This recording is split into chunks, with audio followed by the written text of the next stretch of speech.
Hello and welcome to the Philippines. Expat options are changing and the Philippine life is changing. I've lived here in Cebu City for the last 4 years, a little over 4 years, and life has definitely changed here in Cebu City. And I think options for expats around the world are changing. And here in the last year, we've all witnessed a number of things. Those who are reading the news and staying up with things that are happening prior to the current situation, the medical situation, Thailand here in the last year decided to start enforcing some of their immigration requirements, making it more difficult for many people to live long term in the Philippines because most people don't make the retirement checks are not high enough to come in over that minimum requirement that the Philippines requires, and they don't have the savings, the amount of money to put into the banking system there. Um, I believe that I've read an article that Vietnam was also uh, changing their immigration requirements somewhat. Not absolutely positive if it was just a suggestion or if it had been passed into law yet, where that the it would require expats to make more border runs, where you go to a border of another country, you go in, turn around, come back out, get a new visa stamp. During this discussion, I'm going to play some video. A friend of mine has one of my cameras and walked over from down near, here's Rustin's supermarket at Ayala Mall in Cebu City. She took one of my cameras and is walking over to Landers Superstore. It's a similar to a Costco membership type store. And from there, she took a bus ride down to the Carbone Market area, interviewed some people down there. And I will be pointing out a few features along the way. That building right straight ahead of us there, that is the Seda Hotel. Used to be the Marriott. Seda is an Ayala brand, and it is they took over it and refurnished it, and I've been to a couple buffet dinners there, not bad at all. This is the Cebu Business Park area that is owned by Ayala, and that's where the Ayala Mall is. Lots of corporate headquarter buildings here, Lexmark, a number of bank. I'm not sure if they're actually corporate headquarters, but big office buildings, commercial buildings. And across the street over there is the Cebu, I believe it's called the Cebu Sports Club, and I think it costs over 1,000,000 pesos to join. They have a lot of the, for instance, political debates might be in there. A lot of important people belong there, as well as have their weddings and different events there. Anyway, back to the topic, expat options. When I looked at retiring about 5 years ago, I looked at Central America, South America, Ecuador in particular. Looked at Costa Rica and Panama in particular. Briefly considered a few spots in like Spain and Europe, but didn't really do a lot of research there. I've always been intrigued by Asia, Southeast Asia, and pretty much had my sights set here. But you have many countries over here in Asia and Southeast Asia. Here again, the Bank of the Philippines. That's where I pay my rent and go over and deposit. And here they are. They are moving down the chain. They have to, with the social distancing, they have to keep their distance. So they're moving down the chain. Now, they didn't see anybody out there disinfecting the chairs as people were moving. Over at Landers, they were doing that. As people were moving, they were disinfecting the chairs. And I send myself money. This is a cash society. So I send myself money once a month or so. And that's generally where I pick it up. One of the hundreds of Lou Hillier offices, and in this case, I sent the money to a friend. instead of myself because I am confined and being over 65, and then she will take care of paying the rent. And this is a checkpoint going into a particular barangay area where they have a positive case for a virus and nobody allowed in or out. So if you live in there, need groceries, you give them a list, they'll go get what you need. Anyway, because of the past events and changes in the last year, it kind of proves the point that we should all have options available.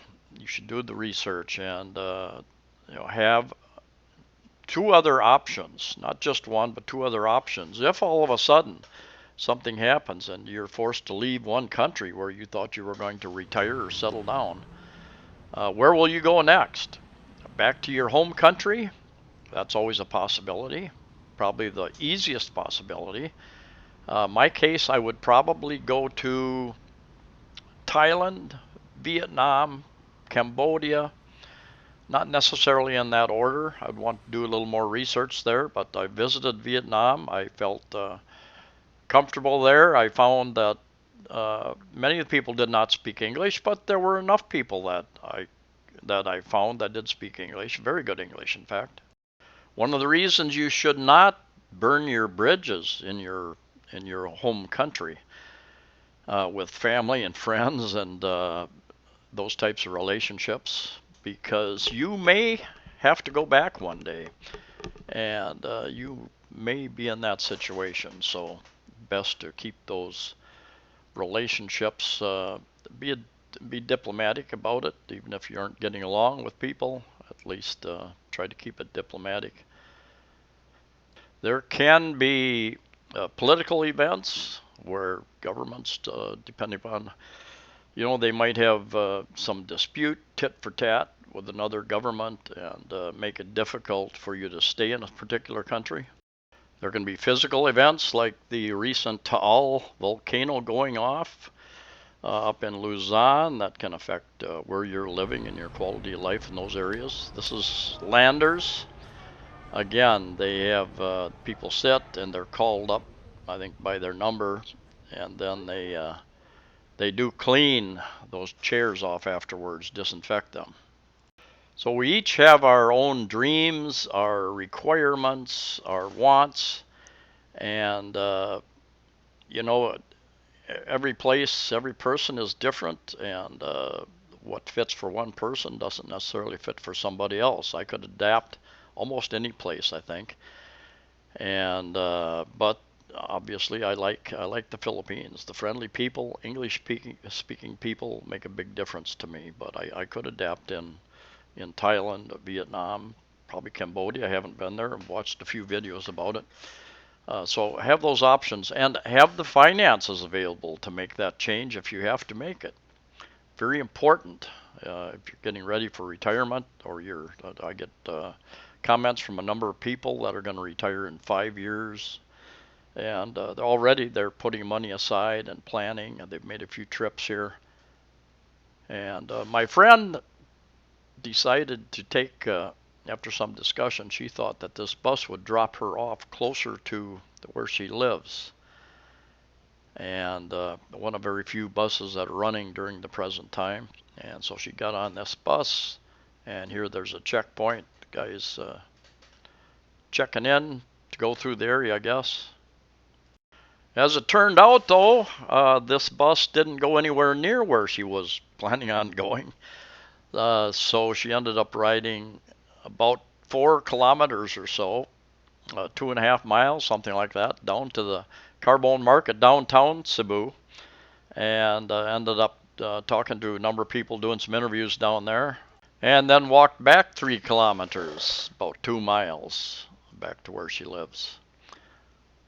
Now the Philippines has changed too, and yeah, when I first came here, 2015, August 2015, I had hoped to spend, after doing a lot of research, I had decided I could probably live pretty good and spend 10,000 pesos, $200, for rent. And when I got here and looked at 5 or 6 different units with a broker, and ended up ended up paying about 13,000. So inflation is alive and well, and prices have been rising ever since as well for the last 7 or 8 years. Big growth period. All of her interviewing was done in Bisaya, so I've muted it here. But for those who speak Bisaya, she has a channel where she's putting some videos up now with some of the videos she takes, and leave the information there. But this is down in Carbone Market, the big public market downtown Cebu City, and these people, they're no longer allowed inside of the market with their trucks and delivery vehicles of various sizes. These guys pick it up from the different farms, different parts of the Cebu and different islands as well. Bring it in on ferries, whatever it takes to get it over here. Then they have to unload on the street and into these carts. And I've told that depending on where you're coming from, the freight for each bag might be, and they pick it up from many different farmers. So one of these bags may cost 90 pesos to deliver it from the farm down to the market. And it may cost 20 pesos, about 40 US cents per bag to have it unloaded and delivered to the food store here. There are also many smaller neighborhood markets, and many of those people come down here and buy their stuff from like 2 a.m. to 5 a.m. in the morning, bring it back to their smaller markets. But still, those smaller markets have much of what you would want. So, if they are closer to you, the convenience factor. Of course, they got to mark it up a little bit, but the convenience factor, not having to pay the transportation down here, is often worth it.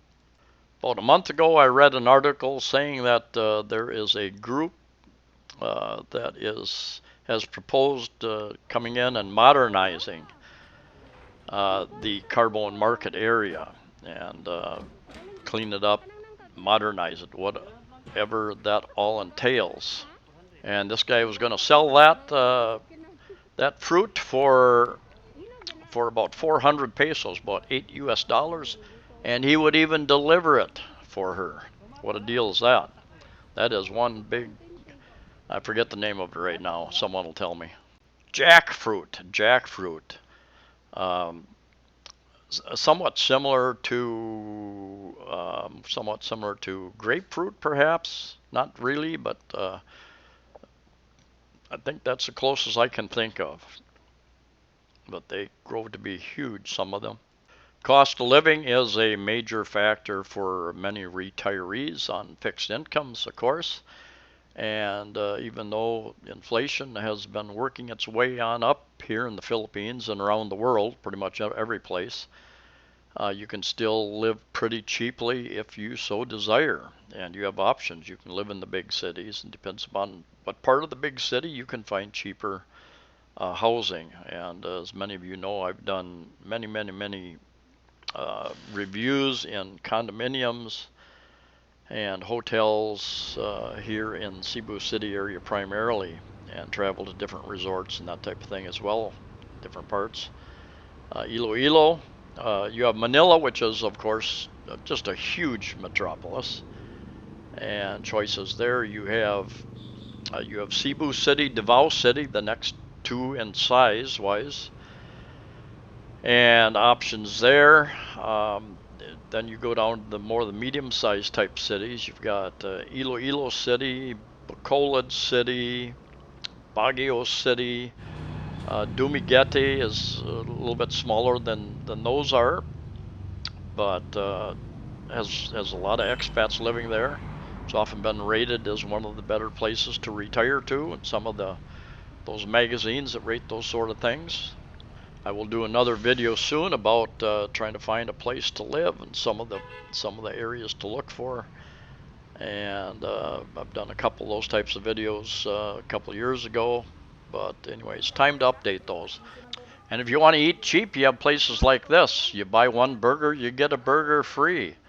So 2 burgers for 65 pesos. About let's see, about $1.30, something like that, U.S. And what I would recommend is that those patties are pretty thin. Is that you have them put both patties on one bun. Tastes a little bit better that way. So you've got a little more meat on one bun, in my opinion. I watched an excellent video this morning. Here, everybody's no dine-in because of the social distancing, and here's another place. They have a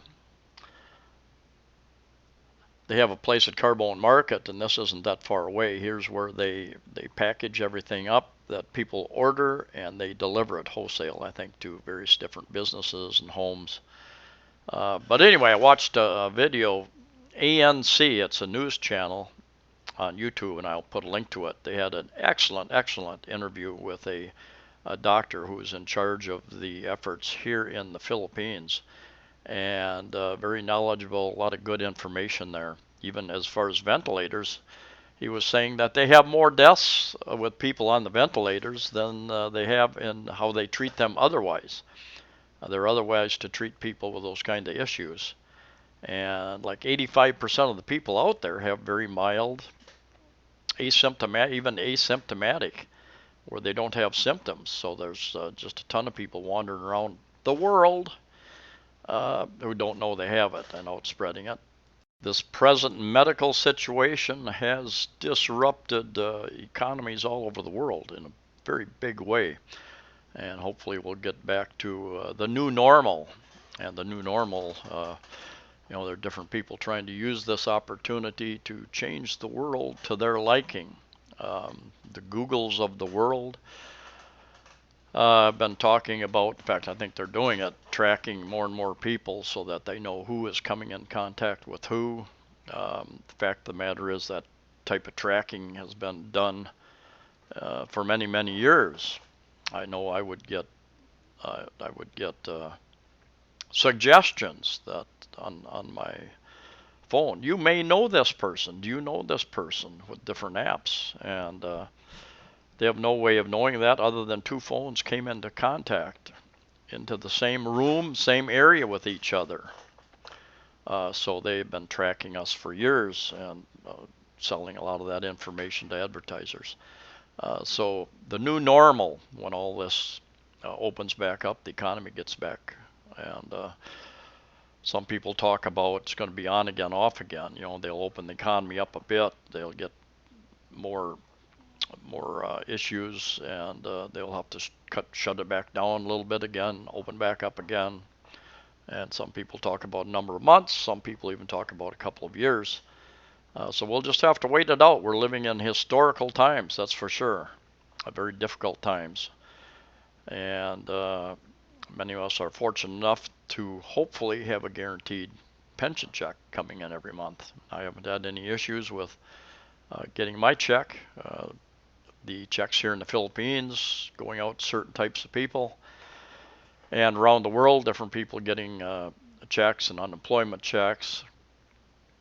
There are big bumps in the road for many people. It's not the aid is not going out to everybody on time. There are hungry people out there, and I know a number of people who have. I've been told that they've gotten sacks of rice and some noodles and different things.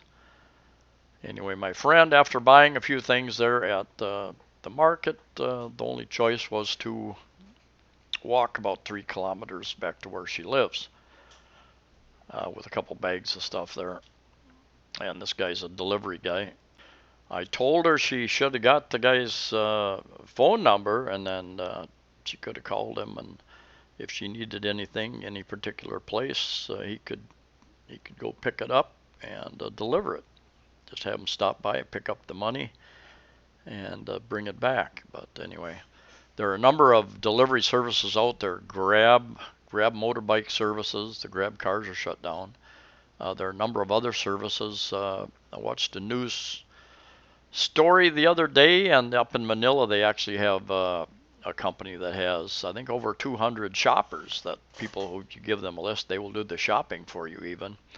And then they have delivery drivers on motorbike who will deliver your goods to you as well.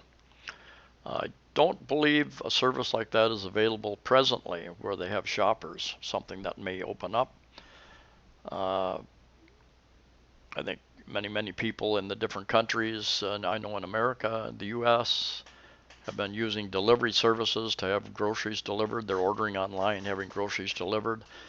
And I read an article saying that, there's a certain percentage of those people are going to appreciate the new convenience, and they just might do that in the future instead of shopping on their own. The Jollibees, the McDonald's, you can go in and order, or you order online, and these delivery guys will deliver your food. I just found out about a new Mexican restaurant here in Cebu City. Let's see, La Lucha Taqueria, something like that, I believe. And I will, the best burrito I've had in the Philippines, and I've been here over 4 years.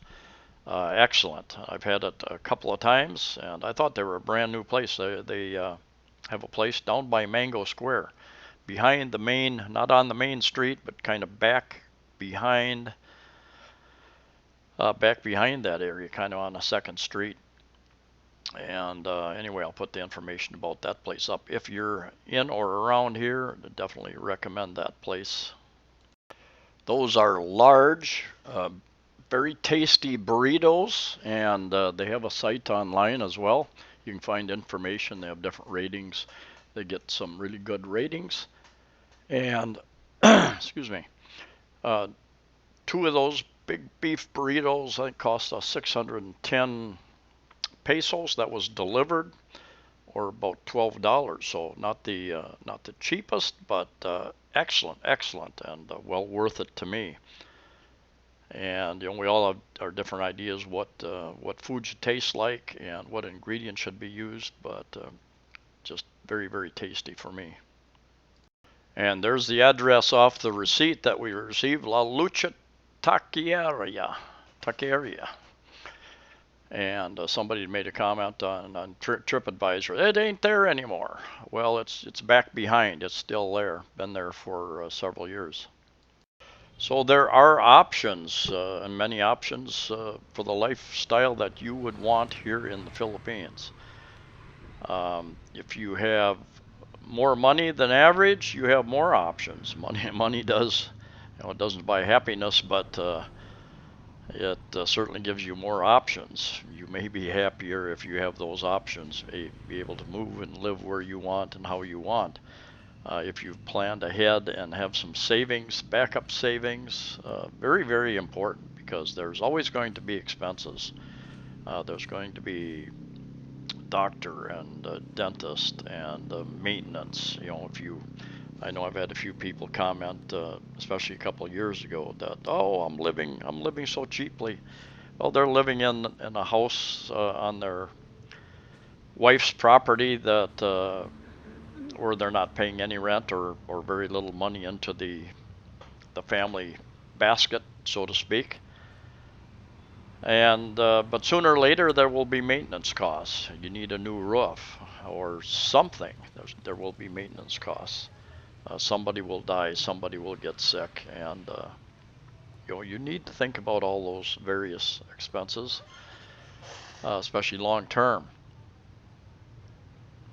I've done over 600 videos, a lot of reviews of condos, hotels, resorts, a lot of just walking around or hobble motorbike rides, uh, and cost of living type videos, number of those, and I tried to go more into depth than just the very basics.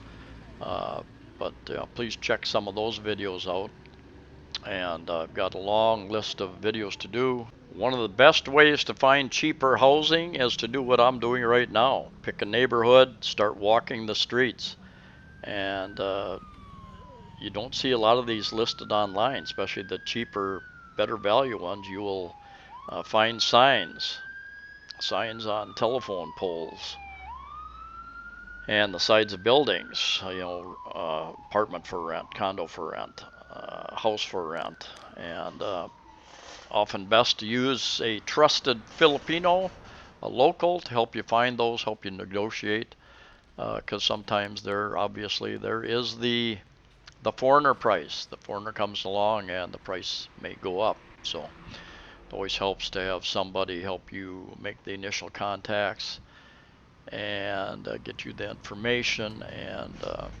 help negotiate that anyway. What I found is Filipinos are some of the best networked people in the world.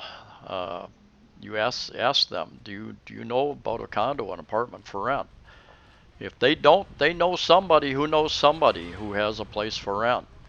So that'll help you out. I will tell you though that when I first moved to the Philippines, even then I walked and started going out further in different areas.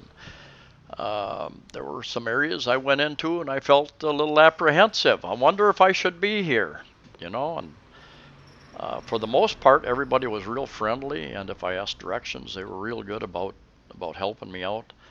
I've never had a confrontation. I have on occasion been down a couple streets where I got some kind of odd looks, like, what are you doing here? This isn't what's the foreigner doing in this neighborhood? A few looks like that, but maybe if you had a foreigner walking around your neighborhood where you don't usually see a foreigner, you may have the same reaction. Who is it? Who are you, and what are you doing here? What's your purpose? You may be a little suspicious. I found that a smile and a greeting goes a long way. They don't know who you are. All they know is you're a foreigner. You smile, greet them. Good morning, good afternoon, and everybody, almost 100%, 95% or more of the people that I have met all over the Philippines have smiled back and then been very friendly, greeted me back as well. That smile helps bring down the defenses of people. And some of my Filipino friends, they think that's odd that somebody, a person like me, walks down and talks to everybody, almost everybody I meet. Not everybody, that's exaggeration, but because they don't do that. They don't walk down the street and greet every Filipino. But I find that I enjoy the interaction with the Filipino people.